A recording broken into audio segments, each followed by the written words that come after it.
আচ্ছা, বিমা মানেই কি ধোঁকা?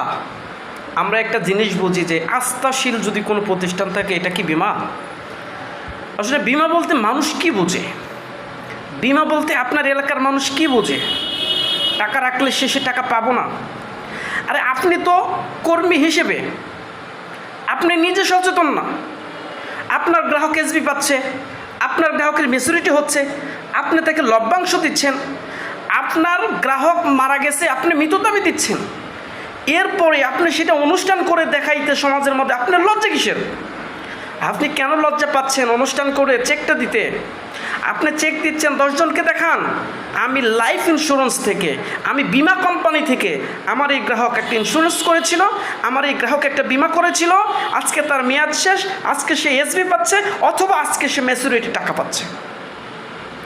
আপনার এটা বলতে লজ্জা কোথায়? আপনি কেন গোপনে ইন্স্যুরেন্স করিয়ে দিয়েছেন?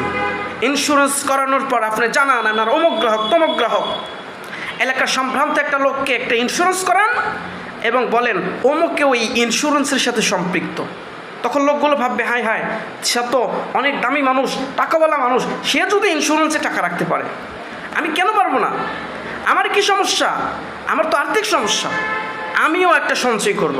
আপনি দরিদ্রমুখী যে মানুষগুলো আছে তাকে আস্তে আস্তে অল্প অল্প সঞ্চয় করিয়ে দেন। দেখবেন এই মানুষগুলো যখন সঠিক সেবা পাবে আপনার নামে দোয়া করবে এবং আপনার ক্যারিয়ার সফলতা হবে বিমা প্রতিষ্ঠান থেকে। ধন্যবাদ সকলকে, ভিডিওটি শেয়ার করুন ইনশাল্লাহ।